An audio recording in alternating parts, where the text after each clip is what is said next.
Hi, my name is Charles, and today on my channel, I'm going to be talking about, in my opinion, what are the top 10 best albums of this year, 2022. I didn't do that many or really any album reactions this year, but that's because I was very busy and I was very tired, and making album reactions takes a lot of time and energy, and I just did not really have any this year. So, sorry for that, but I really did listen to a good amount of music this year, so hopefully this top 10 list I'm going to give is a little, like, diverse, but maybe it's not. I don't know. We'll see. We'll see. Okay, starting at number 10, I have Florence and the Machine's Dance Fever. I'm actually wearing the t-shirt I bought at their concert because I did go to their concert here in Seattle.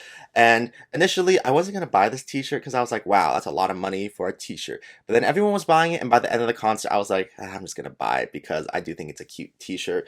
It's a very cute saying, so why not? I was like, why not? But yeah, this album, I've only listened to it about 3 times in full, and I do like it, but honestly, it does not compare as strongly to some of Florence's other albums. Maybe I just need more time with this album, but it just was not something I wanted to listen like single wise. Like when it comes to the whole album in general, I'll listen to it front to back without skipping anything. But when it comes to like trying to listen to songs individually off this, there aren't that many that I'm just like, yes, let's put this on my playlist. It's more of a, if I'm gonna listen to this album or songs from the album, it's gonna be when I play the whole album front to back. And as I've said, I've only listened to this album 3 times, but I do think it's a good album, but I don't know. As I said, maybe I do need some more time with it. When it comes to Florence's albums, her last album, Highest Hope, I didn't really like it that much when it came out. I was like, this is so mellow, this is so chill, this is so subdued compared to her last album, How Big, How Blue, How Beautiful.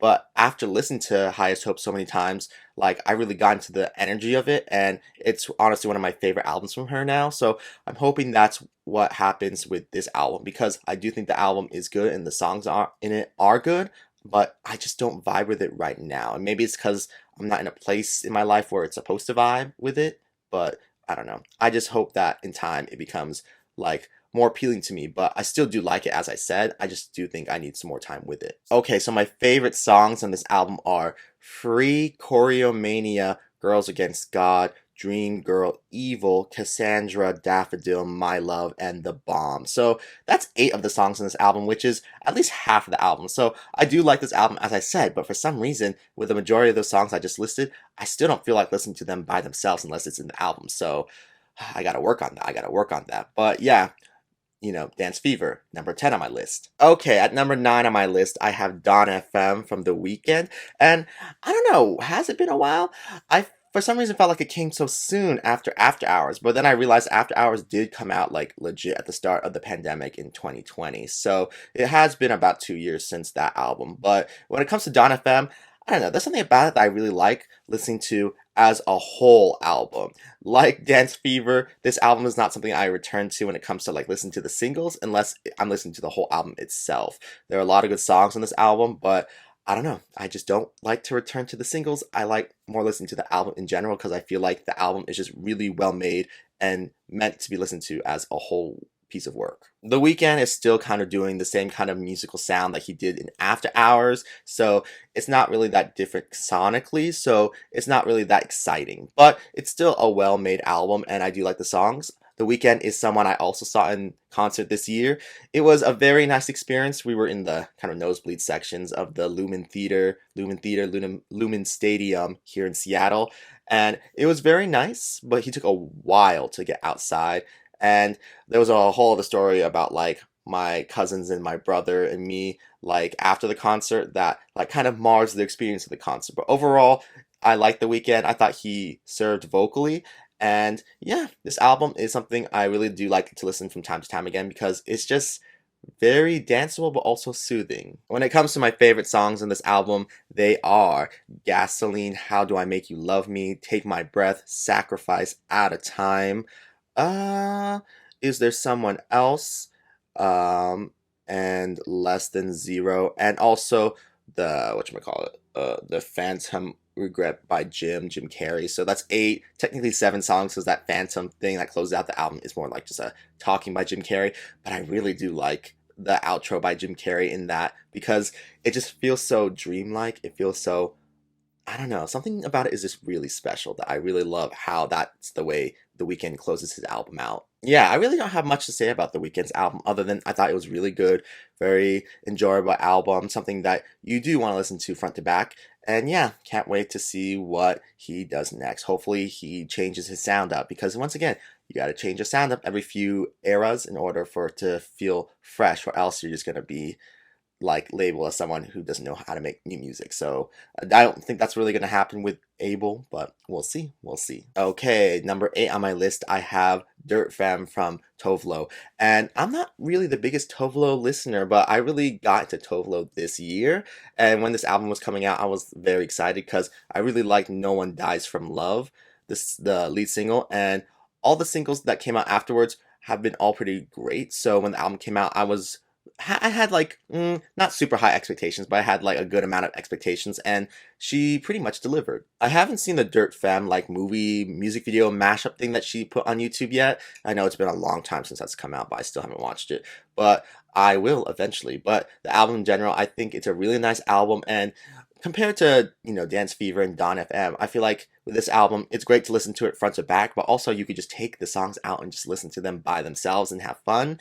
And those two past albums I listed, they don't have that quality for me personally, but with this album I'm like, yes, I like to just get my life to some of the songs and be like, yes, yes, Tovlo. And it's not that her album is just all dance music and music to listen to have fun. There are a lot of emotional moments in this album that I found interesting because I've only listened to some of Tolo's albums like front to back, and like she gets vulnerable, but with this album, I don't know. I just felt like there were more vulnerable moments than she usually gives off. I do have a ticket to go see Tovlo when she's here in Seattle in February, so that's gonna be fun. I mean, I have work that day, but I'm already gonna be in Seattle anyway, so I'm just gonna go from work and then down into downtown Seattle where she's playing, and then I'm just gonna be like, yeah, woke up early, had 8 hours of work, and now I'm going to be here to dance my ass off to Tovlo. So hopefully that goes well and I do not like die from exhaustion. Okay, when it comes to this album, my favorite songs are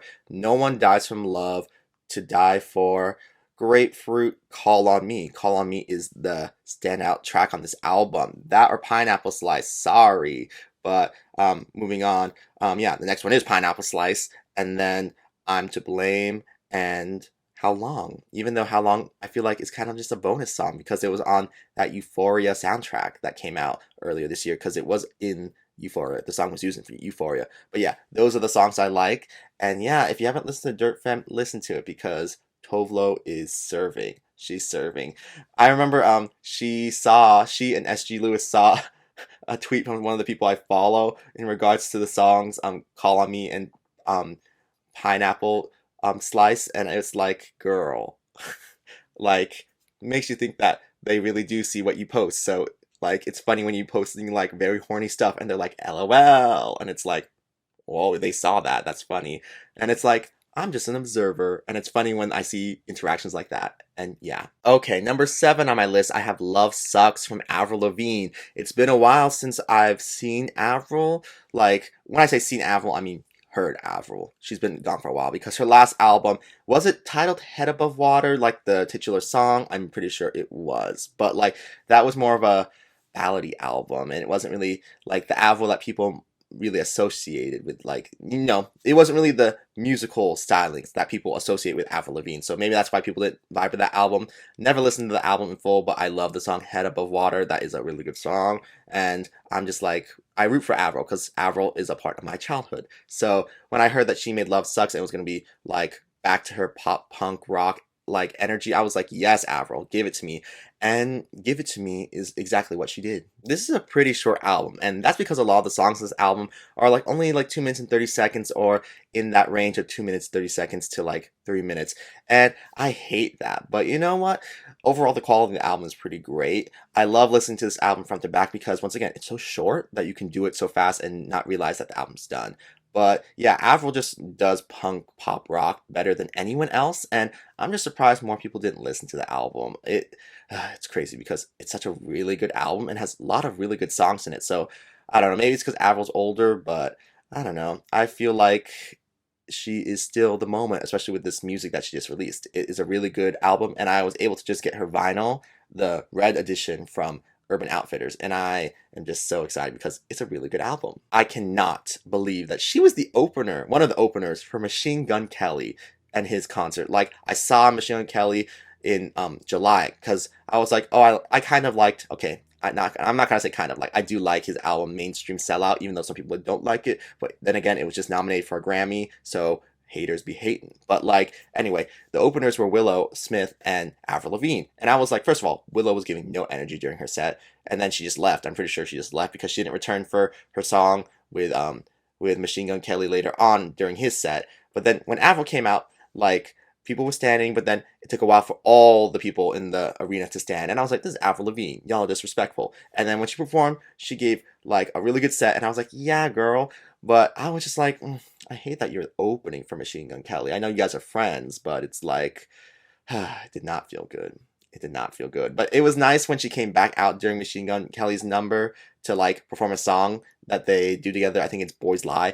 And I was like, I just wish that she toured like solo, but I guess once again, she's waned in popularity, so she's not gonna do that here in America at least. Anyways, when it comes to this album, my favorite songs on this album are Boys Lie, Bite Me, um, Avalanche. I was looking at the rest of those songs, I was like, they're fine, but they're not my favorites. But like Avalanche, Deja Vu, F You, All I Wanted, and yes, those 6 songs out of the original 11 are my favorite. So like about half. Like most of these albums I'm listing, like half the albums I enjoy more than the rest of the other songs. Like not like those songs are bad, it's just that they're not standout to me. But yeah, those are the songs I liked on this album. And yeah, I can't wait to see what Avril does next. Hopefully her next album, like people listen to it more because she is really producing a lot of good pop, punk rock, like pop music, and that is something I enjoy because that was the kind of music I was listening to like growing up, and I still enjoy it now. At number 6 on my list, I have The Loneliest Time from one Miss Carly Rae Jepsen, and I was very excited for this album, but you know, this album's kind of giving me like flashbacks to what I was talking about with Florence and the Machine's Dance Fever, because this album, I like it, but I don't like it as much as the last album, which grew on me more with more listens. So it kind of leads me to believe that this album I need more listens with too, because I like it a lot, but just not as much as like Carly's previous albums, Dedicated, and of course Emotion, because Emotion is her masterpiece. If you don't think so, then you're wrong. It was very unfair for Taylor Swift to release her album the same day as Carly, and I was like, girl, you about to be smashed. You about to be smashed, because there's no way you can get that much listens to, like streams and people listen to your album when everyone's going to be obsessing over Taylor Swift. But I listened to your album when it came out, like second, of course. Sorry, Carly. Sorry. But I just had to listen to the Taylor album first because Taylor's my girl. But you are too. But anyway, this album, it's very nice, but I don't know. It feels too laid back. It feels too laid back. And I thought Dedicated was a little too laid back, but no. Carly said, you want laid back? I'll give you laid back. And she served laid back, and that's not bad, but at the same time, like, I want more upbeat music, Carly. But once again, this album isn't devoid of that, but I just wish there was more of it. I just gotta say real fast, the song Beach House Electric Chair, it's not on the album that I have. I got rid of it and just rearranged everything. But yeah, that song Electric Chair, Carly, whew, not you producing a flop like that. Whew. Anyways, I was able to see Carly when she came here to Seattle. I don't know why she was playing at the Showbox in Soto, which for people who don't live in Washington in the Seattle area, like it's a pretty small venue. And I don't know, I was just like, Carly, I know you played the venue twice, so she sold the Showbox out twice. But I was like, could you not even afford the Paramount, which is like the place that medium-sized artists go, or like touring musicals go when they're putting on the productions? That's where Tovolo's gonna be. And I'm just like, Carly, why could you not get that? I mean, I guess it's more intimate, the Showbox, but I don't know. I was just like, Carly, I wanted to see you in like a better standing. And when I was there, it was kind of hard to see because the tall people got there before me. And I was like, no! And I had to fight my way to see. But you know what?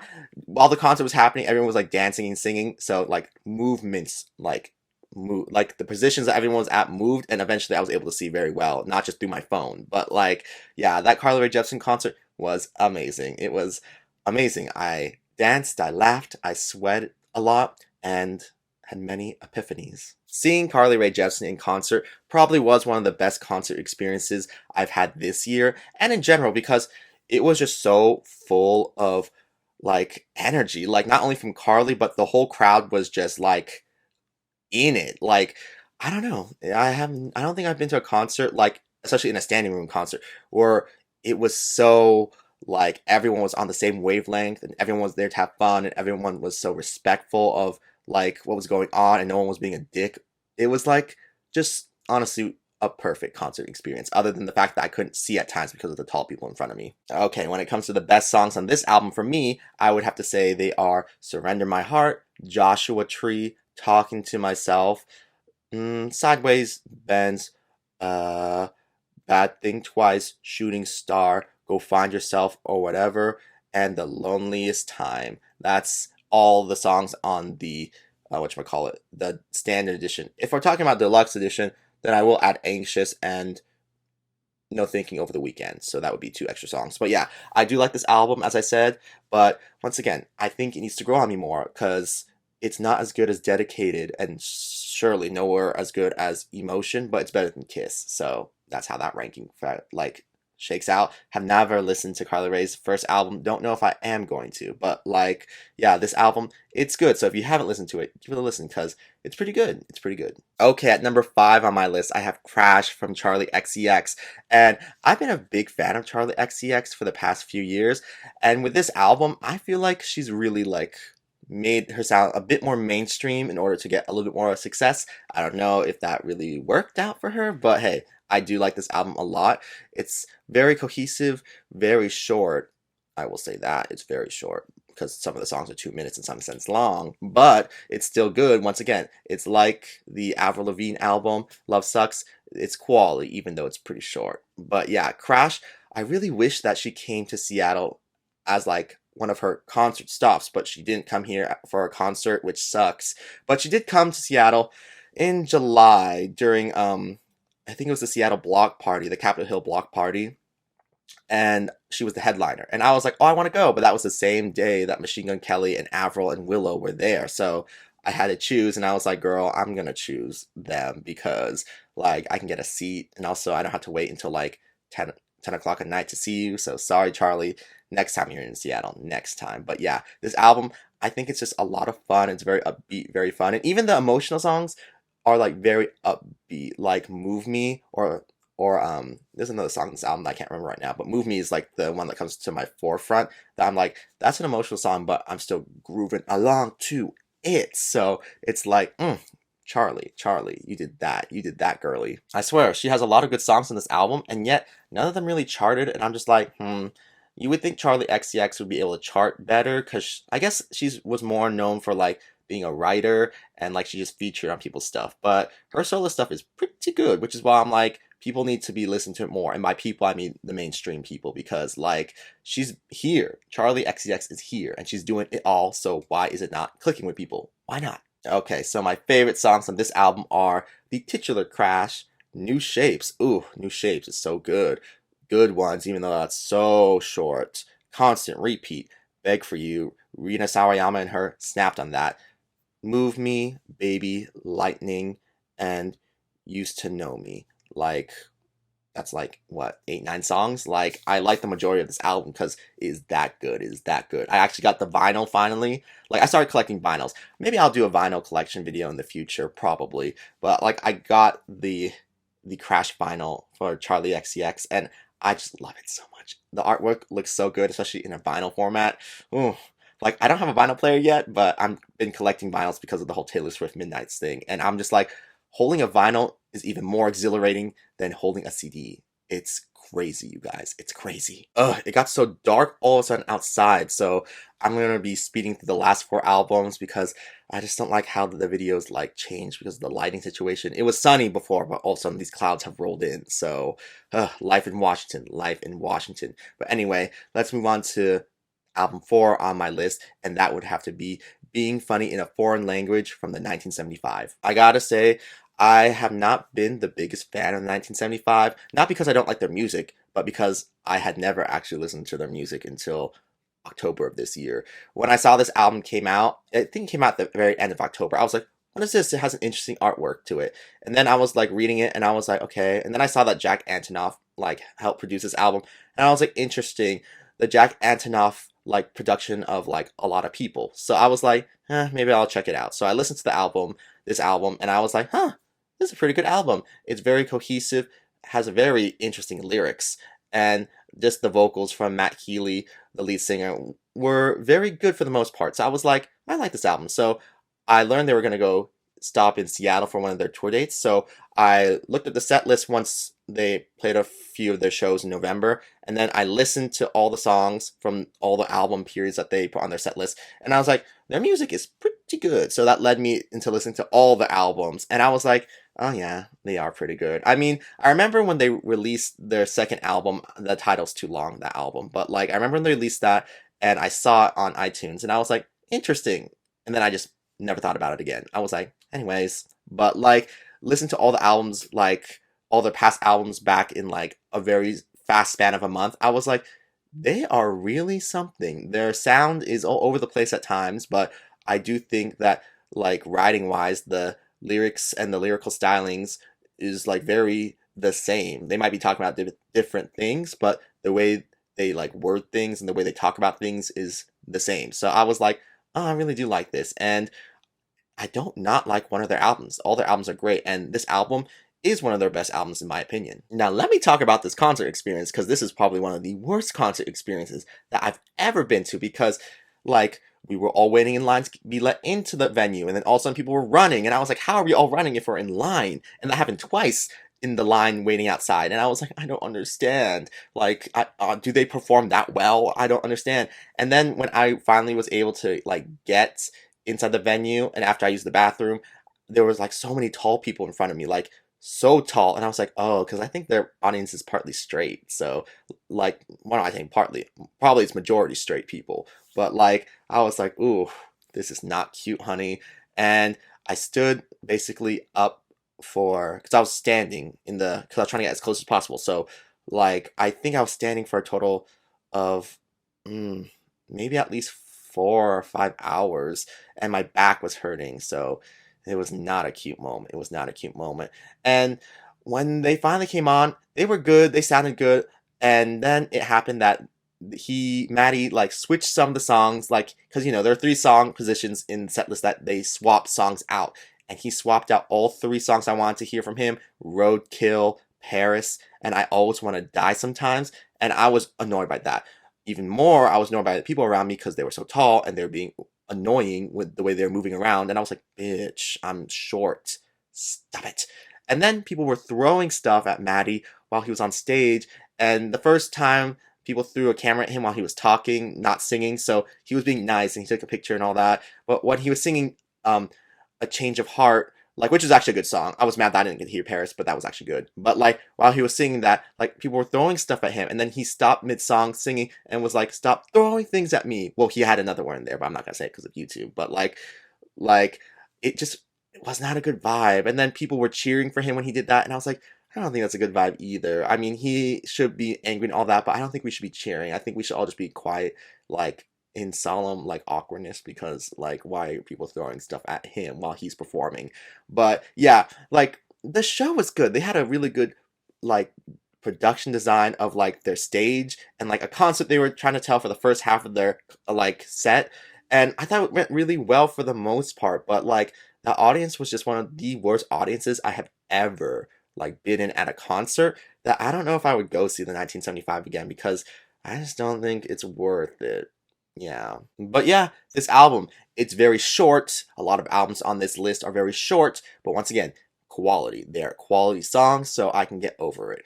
But yeah, if you haven't listened to this album, you should, because it's pretty good. And I know a lot of people don't like when they see an album is produced by Jack Antonoff, but I don't know, I think he's a pretty consistent guy, so I don't really care. My favorite songs on this album are the titular 1975 song, Happiness, Looking for Somebody to Love, part of the band, Oh Caroline, Wintering, About You, and When We Are Together, which is the majority of the album. So yeah, if you couldn't tell, I really do like this album.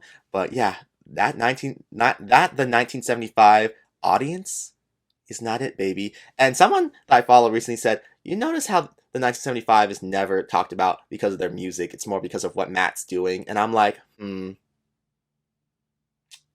she got you.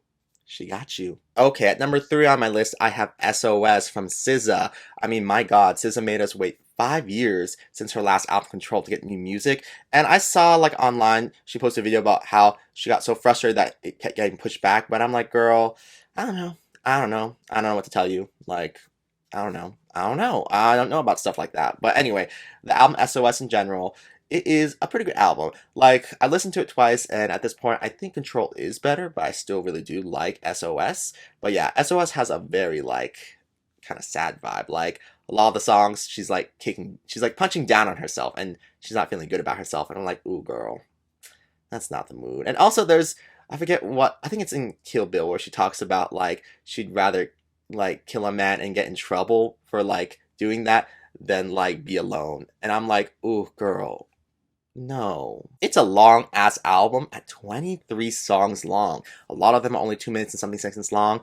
And it's like, okay, girl, you're kind of pushing it because this album's long, which I appreciate, but it would be better if the songs were long and not just having a lot of short songs because I hate when songs are so short and then they're just like, it's done. And it's like, I wanted more. And some of the songs on this album give that. And I don't like that. But yeah, I was actually able to secure myself a SZA ticket that wasn't so expensive here in Seattle. But my God, all the tickets are basically being resold for so much, and even the tickets that are available left are like $500+. And I'm like, girl, what you doing? I hate this whole platinum pricing thing. Like Ticketmaster, you are going down because what is this? Okay, when it comes to my favorite songs on this album, oh my God, there's so many songs to go through, but Kill Bill, Seek and Destroy, Low, Love Language, Blind, Snooze, Gone Girl, uh, Ghost in the Machine, probably my favorite song on the album. F2F, Nobody Gets Me. Ooh, never mind. Okay, Nobody Gets Me and Nobody Gets Me and Ghost in the Machine are battling out for my favorite song on this album because they're both so good. Special. Ooh, special. Wow, special. Shirt and I Hate You. I like Open Arms too. Good Days and Forgiveness with the interpolation from that Bjork song. So yeah, there's a lot of songs on this album. I like a good amount of it. But yeah, SZA, like, need to make some of these longer and then just like with some of these other ones, but it's whatever, it's whatever. Okay, at number two, I have Midnights from Taylor Swift, and I don't know. I was not expecting her to release a new album. I thought she was just gonna continue releasing her re-release albums until she like released all of them and then release a new album. But she probably was like, girl, I gotta feed these people something actually new, not like new re-release, but new. And I appreciate that, Taylor. I appreciate that. And with Midnights, I really like Midnights, but initially I was gobsmacked, but I had to pull myself in because that's what happened with Evermore. I was very gobsmacked and being like, this is the best album ever. And it was like, no, you had to settle in from the high, listen to the album a couple times, and then after a few days, like decide. And after a few days, I was like, I do like the album still, but it is not like her best album, and it is kind of in the middle, in my opinion, of her albums because, like, I don't know, I just feel like the album in general is a culmination of everything she's done in all her other albums. So it doesn't feel wholly new. And she's like kind of stepping her toes back into pop music after being in like alternative music with like Folklore and Evermore. So I feel like this album is very good, but I don't think she pushes herself that much, you know? Someone described this album as like a slow version of 1989, and I was like, that kind of tracks, that kind of tracks. But that's not a bad thing because I like 1989, but once again, this album, it just feels like a lot of elements of it are pulled from all her other albums, and that's not bad, but it doesn't give a unique sound to it. So yeah, the whole debacle of, oh no, Ticketmaster like ran out of tickets and then the tickets were expensive and people are reselling tickets. It got me so angry because I was at the Reputation tour last time and it was so easy to get tickets.